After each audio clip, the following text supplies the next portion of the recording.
말씀은 사도행전 20장 25절에서부터 38절까지의 말씀인데요. 제가 읽어드리겠습니다. 25절 제가 읽습니다. 내가 지금까지 여러분 가운데 다니면서 하나님 나라를 전파해 왔으나 이제 여러분이 다시는 나를 보지 못할 것이라는 것을 압니다. 그래서 오늘 내가 여러분에게 분명히 선언하지만 여러분 가운데 누가 멸망에 빠진다 해도 그것은 내 책임이 아닙니다. 나는 하나님의 모든 뜻을 주저함 없이 여러분에게 전파했기 때문입니다. 여러분은 자신과 양떼를 잘 살피고 조심하십시오. 성령께서 여러분을 감독자로 세우셔서 하나님께서 자기 피로 사신 교회를 돌보게 하셨습니다. 내가 떠나고 나면 흉악한 이리떼 같은 거짓 선생들이 여러분 가운데 들어와 양떼를 해치려 할 것을 압니다. 또한 여러분 가운데서도 사람들이 들고 일어나 제자들을 빼내 자기들을 따르게 하려고 진리를 왜곡할 것입니다. 그러므로 정신을 똑바로 차려 깨어 있어야 합니다. 내가 3년 내내 여러분 모두에게 밤낮 쉬지 않고 눈물로 훈계한 것을 잊지 마십시오. 이제 내가 여러분을 하나님과 그분의 은혜의 말씀에 맡깁니다. 그 말씀이 여러분을 든든하게 세워 거룩함을 입은 모든 사람들 가운데 기업을 받게 하실 것입니다. 나는 그 누구의 은이나 금이나 옷을 탐낸 적이 없습니다. 여러분도 알다시피 나는 나와 내 일행이 필요한 것을 손수 벌어서 썼습니다.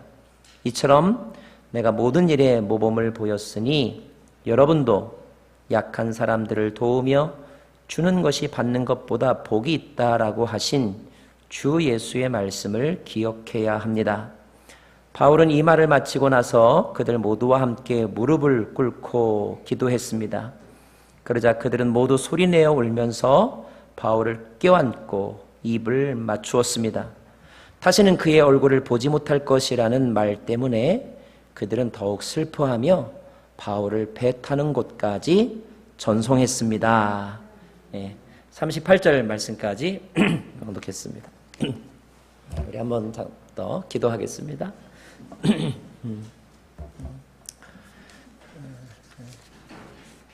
이곳은 주님을 사랑하는 우리 포틀랜드의 온누리 교회 성도들이 모인 귀한 장소, 귀한 시간, 주님께서 계시기 때문에 그 어떤 것과도 바꿀 수 없는 복된 시간인 줄로 믿습니다. 주님의 말씀을 읽었는데 저희들이 잘 이해할 수 있도록 성령님께서 풀어주시고 또 우리의 마음속에 기억되게 하여 주옵소서. 예수님 이름으로 기도합니다. 아멘.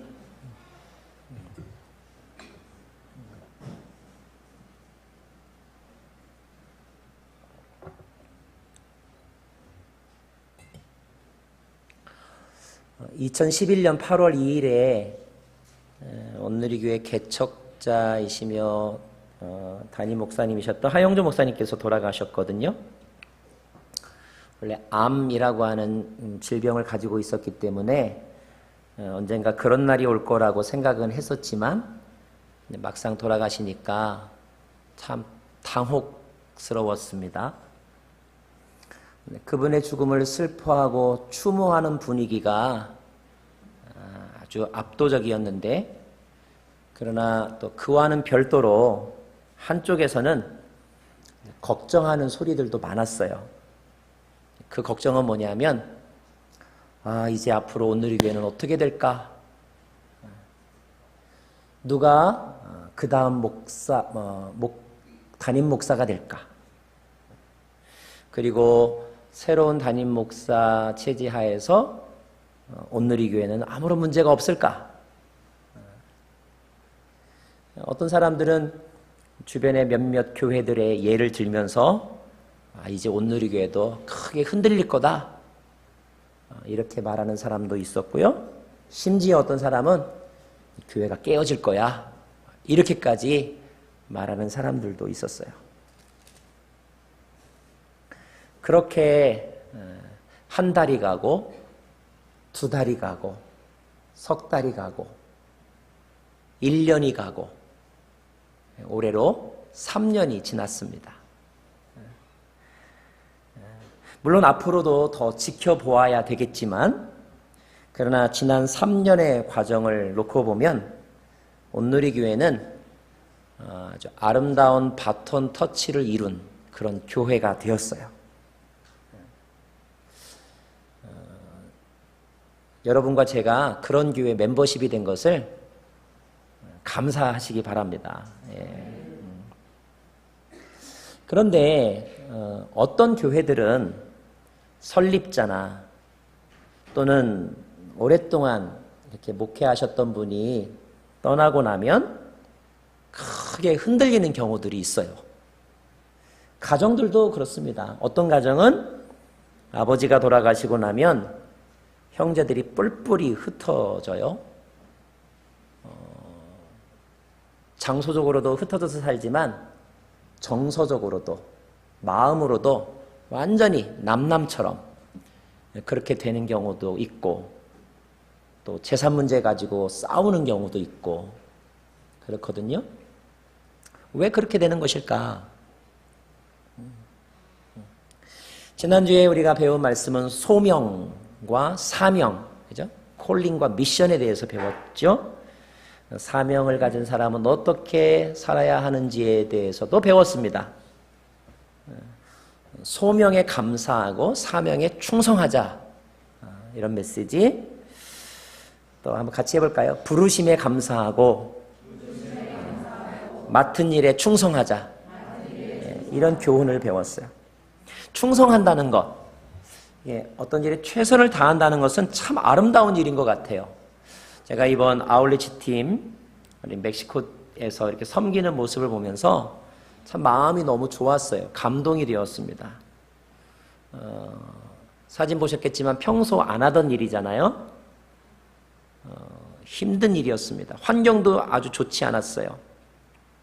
날씨도 굉장히 더웠고 파리도 많았어요. 저희 집 애들은 귀신보다 파리를 더 무서워하거든요. 파리가 얼마나 많았는지 몰라요. 먼지도 많았고 화장실도 불편했고 화장실이 막 이렇게 넘쳐가지고 막 나오기도 하고 그런데도 어린 학생들이나 또 우리 어른 성도들이 불평하지 않고 잘 참아내고 너무 열심히 하는 거예요. 온몸이 막 새까맣게 탈 정도로. 저는 그 모습이 포틀랜드의 자연 환경보다 훨씬 더 아름답더라고요. 와, 최선을 다하는 모습은 참 아름다운 것이다. 그런데 최선을 다한 사람에게 나타나는 특징이 하나 있어요. 그건 뭐냐면 당당함이 있어요. 당당함. 어떤 일에 최선을 다한 사람은 그 사람만이 갖는 당당함이 있습니다. 결과가 좋으냐 나쁘냐는 두 번째 문제예요.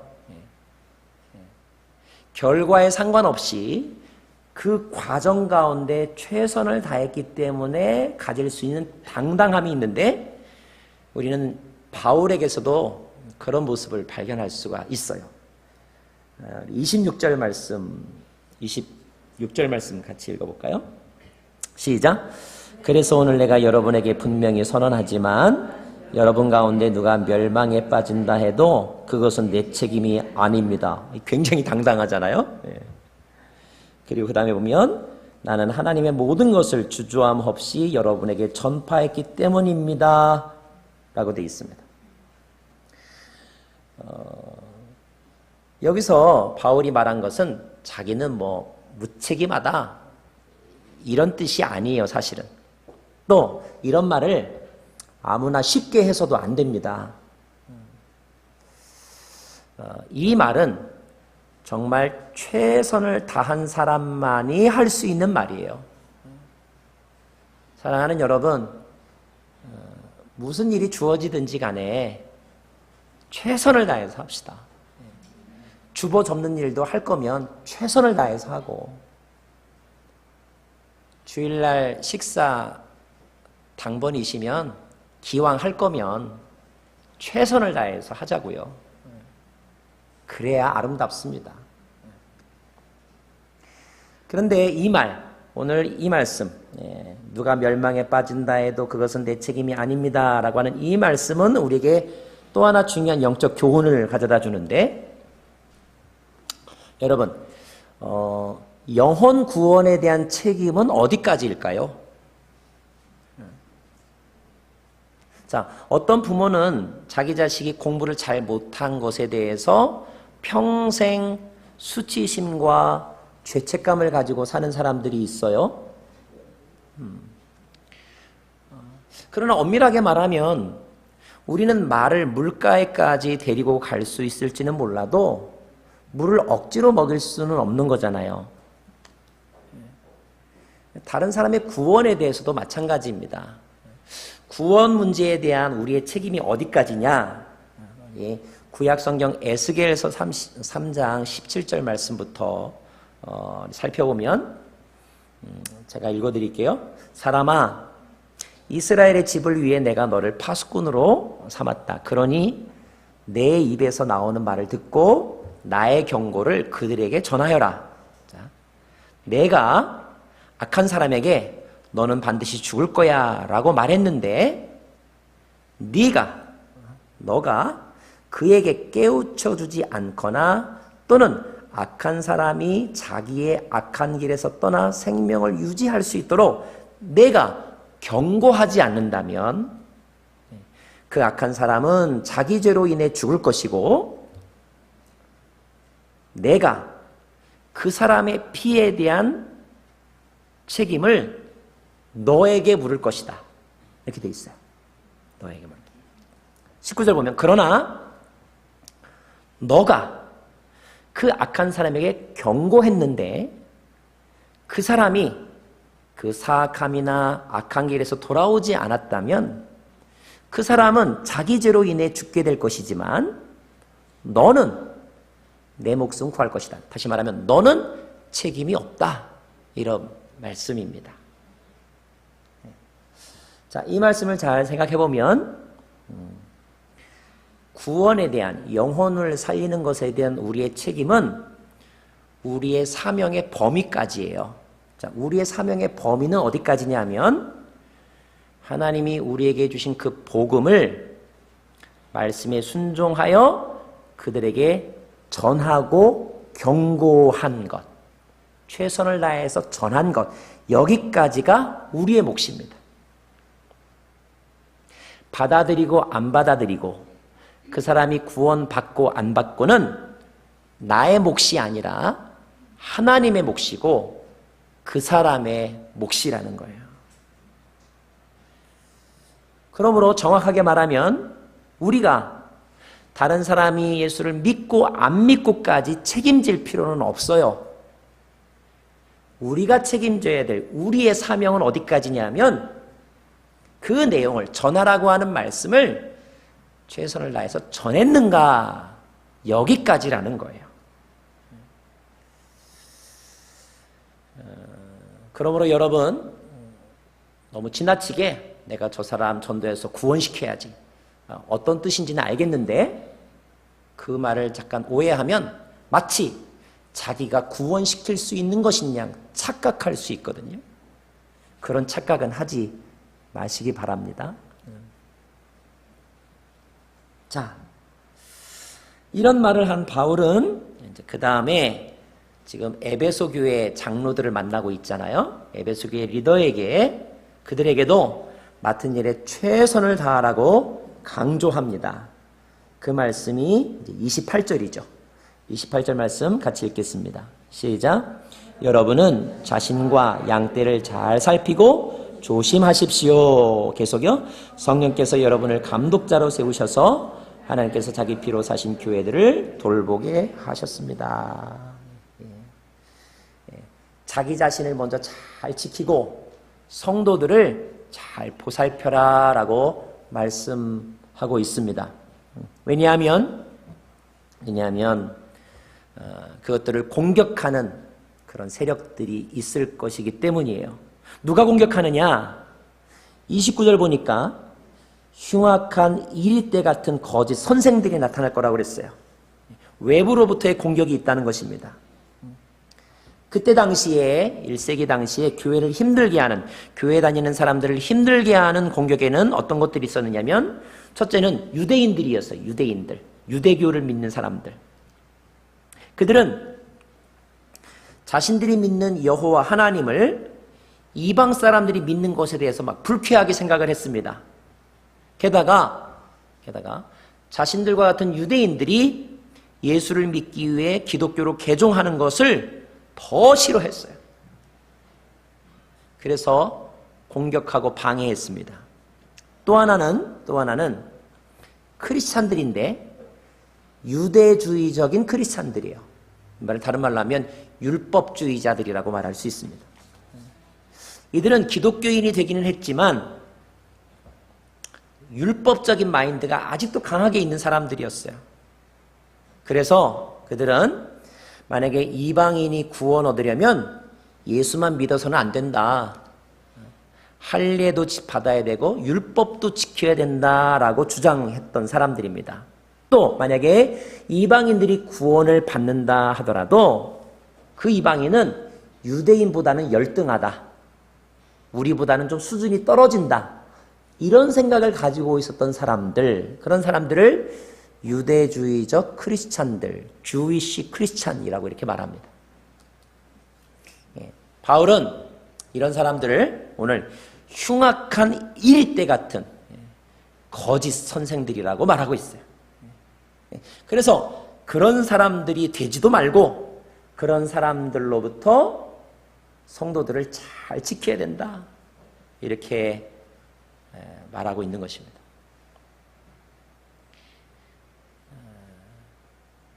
성도를 잘 지키는 것은 목사의 책임이더라고요. 제가 오늘 말씀을 배우면서 깨달았어요. 성도를 잘 지키는 게 목사의 책임이구나.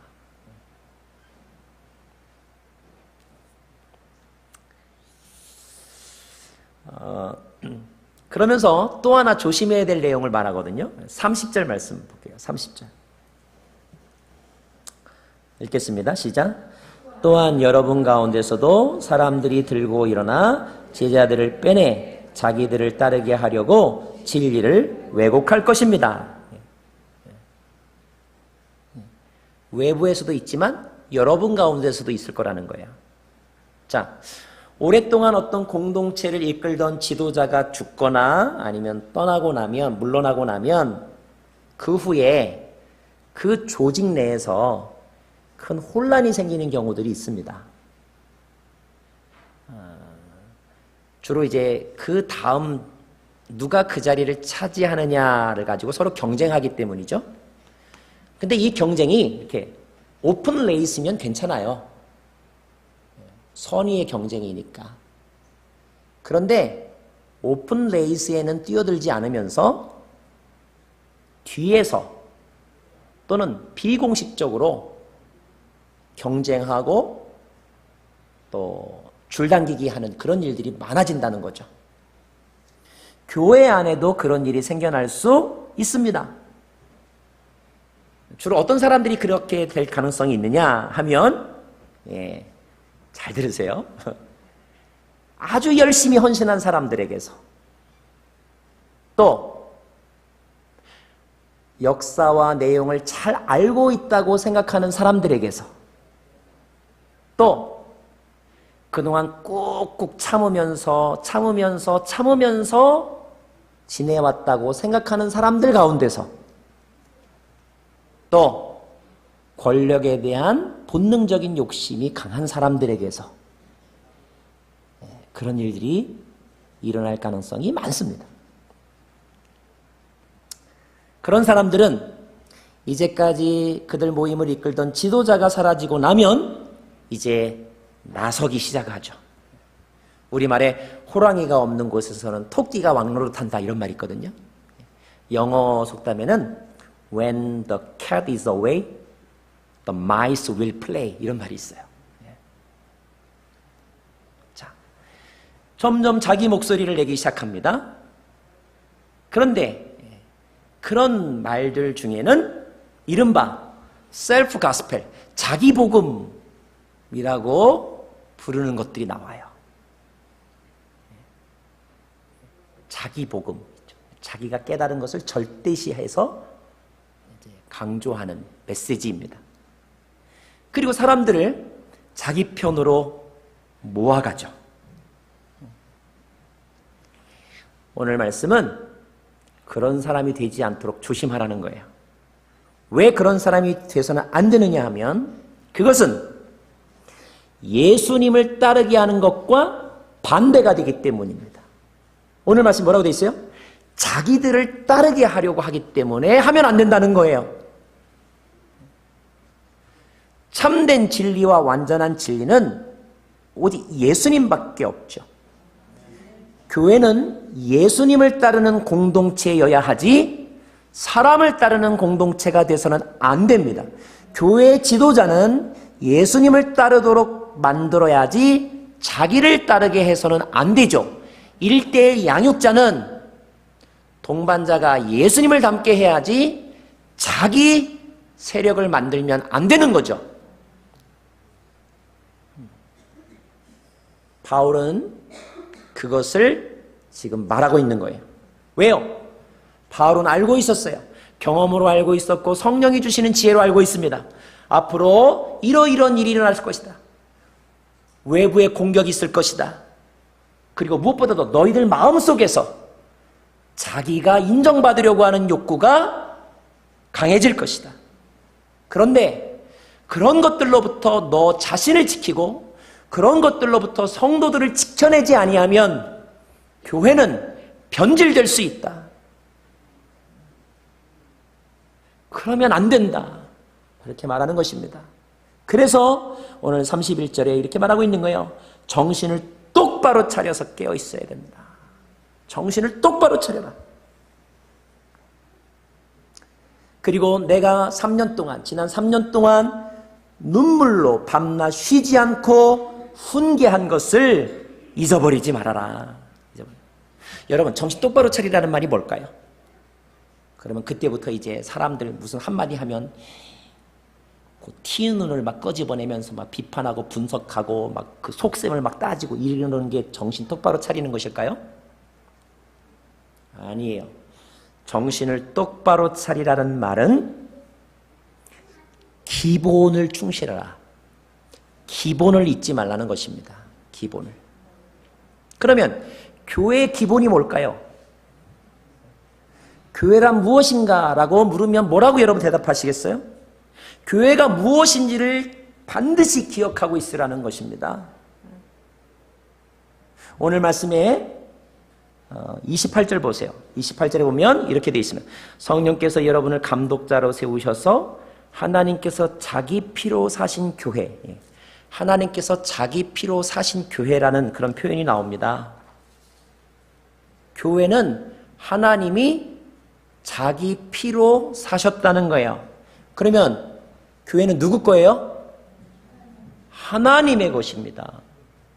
교회는 주님의 것이라는 거예요. 교회가 건물이 아니라 사람이라면 교인은 누구의 것이에요? 하나님의 것이에요. 교회 재산이 있다면 누구의 것이에요? 건축 헌금 많이 한 사람의 것이죠.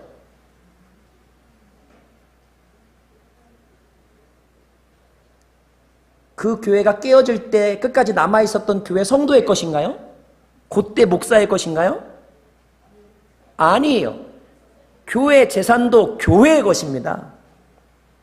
하나님의 것, 주님의 것이라는 거예요. 훗날에 바울은 에베소 교회에 편지를 쓰잖아요. 오늘 이렇게 지금 이야기한 그 사람들에게 또 편지를 쓰는데 그게 바로 에베소서이거든요. 에베소서에 보면 에베소서는 교회론에 관한 책인데 거기에 교회란 무엇인가에 대한 설명이 몇 개 더 있어요. 한두 개만 좀 찾아보겠습니다. 에베소서 1장 23절 말씀 같이 읽을게요. 시작. 교회는 그리스도의 몸이요 만물 안에서 만물을 충만케 하시는 분의 충만입니다. 그랬습니다. 또 3장 10절 한번 말씀 보세요. 3장 10절 말씀. 시작. 이는 이제 교회를 통해 하늘에 있는 권력들과 권세들에게 하나님의 무한하신 지혜를 알리시려는 것이다. 이게 교회라는 것입니다. 하나님의 지혜가 드러나는 곳이 그게 교회지, 사람의 지혜가 드러나는 곳이 교회가 아니라는 거, 이거 잊어버리지 말라는 거예요. 이것을 기억하고 정신 똑바로 차리고 기억하고 있으면 절대 자기 복음을 말할 수 없습니다. 그리고 교회를 자기 것처럼, 교회 물건을 자기 물건처럼 사용할 수 없는 거예요. 교회를 그렇게 생각하는 사람이 있다면 심판받습니다.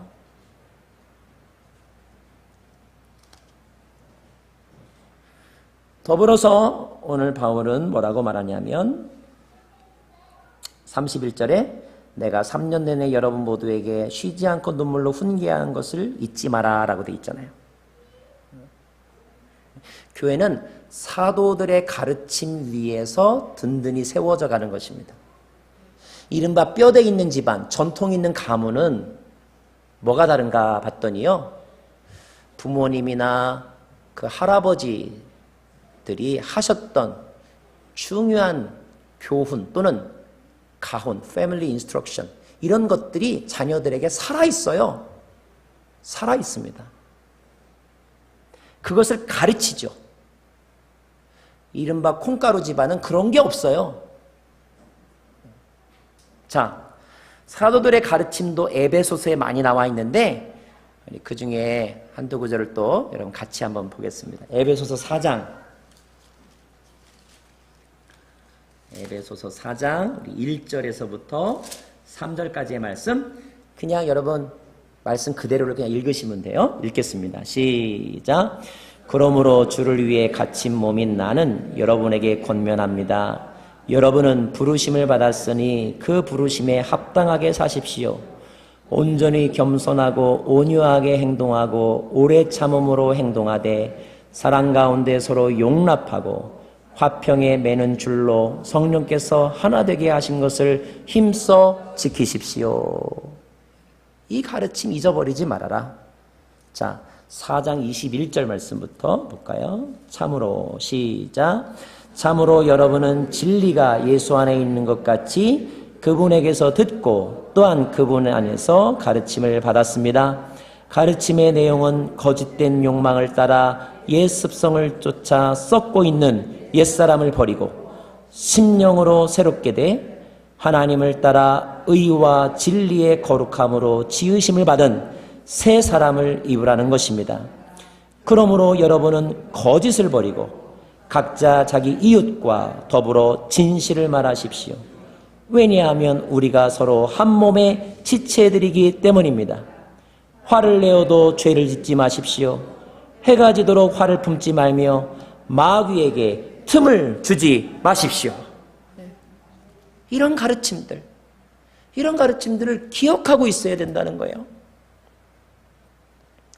혹시 여러분 마음속에 우리 어머니가 늘 나한테 이렇게 말씀하셨어, 이렇게 말할 수 있는 한두 마디 교훈은 있어야죠. 그죠? 그게 없으면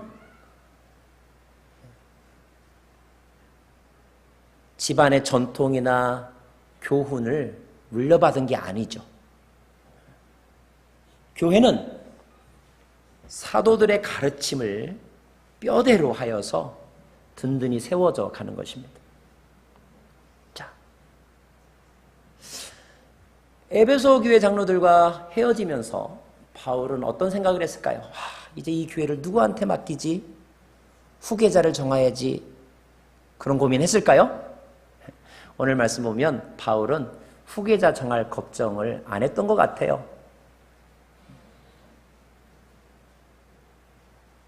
32절 말씀 보겠습니다. 시작. 이제 내가 여러분을 하나님과 그분의 은혜의 말씀에 맡깁니다. 그 말씀이 여러분을 든든하게 세워 거룩함을 입은 모든 사람들 가운데 기업을 받게 하실 것입니다. 바울은 후계자를 정하지 않았어요. 저희 하 목사님 거의 이렇게 이제 인생의 마지막 부분이 되었을 때 장로님들이나 부교육자들이 늘 그렇게 질문했어요. 목사님 살아계실 때 후계자를 정해야 됩니다. 근데 이분이 안 하시더라고요. 그래서 왜 안 할까? 그러면 교회가 더 혼란스러워지는데. 근데 끝내 안 하고 돌아가셨어요. 근데 오늘 말씀을 보니까 그게 굉장히 성경적이더라고요. 바울은 에베소 교회를 사람에게가 아니라 하나님께, 시스템, 제도가 아니라 말씀에게 교회를 맡겼습니다.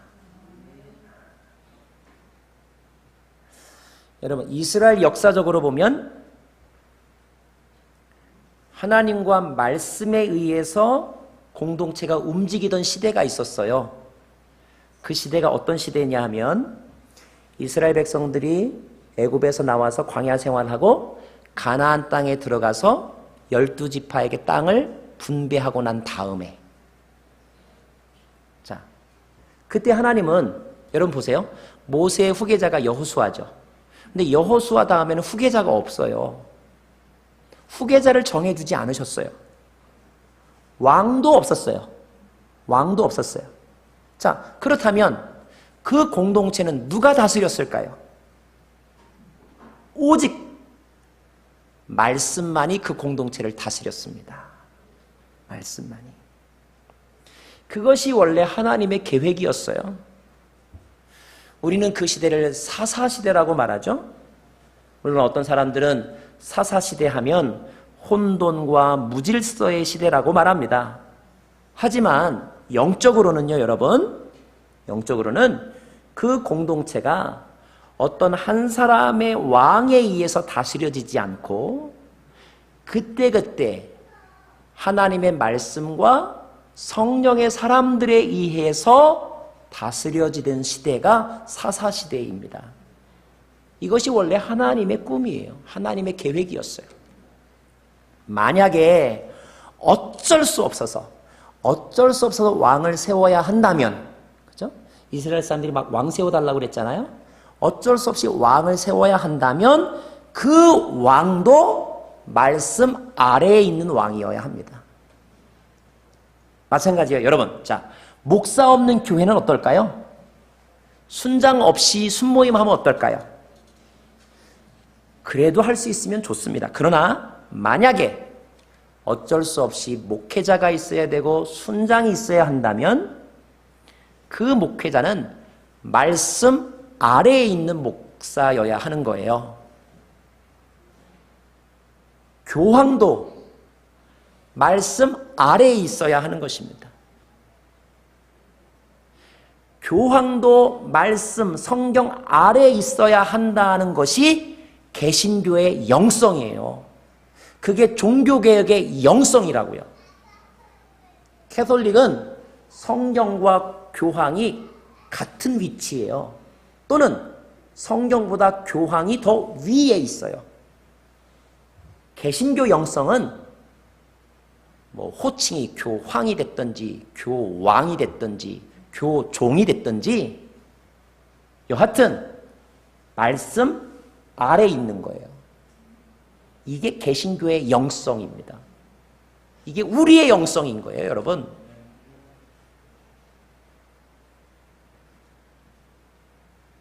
그러므로 우리 모두는 말씀의 종이어야 하고 성경의 근거가 없으면 하지 말아야 합니다.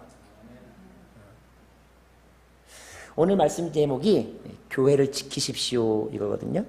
이 말을 들으면 내가 오늘 말씀을 듣고 이제 마치 내가 교회를 지키기 위해서 뭔가를 해야지. 그래서 내가 나서서 교회 조직도 바꿔야 하고 사람도 바꿔야 되고 프로그램도 바꿔야 된다고 생각할지 모르겠어요. 그러나 교회를 지키라는 말은 그런 뜻이 아닙니다. 정확히 말하면 우리는 말씀을 지켜야 하고요.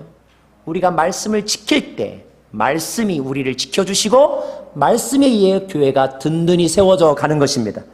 말씀이 교회를 교회되게 하는 것이죠. 그래서 우리 모두가 말씀의 종으로 살기 위해서는 다 성경 읽어야 해요. 성경 묵상해야 합니다. 그것이 바로 큐티이고 성경 공부반이고 성경 대학인 거예요. 목사만 성경 읽으면 안 돼요. 순장만 성경 읽고 순모임 진행하면 안 됩니다. 모든 성도들이 다 성경을 읽어야 해요.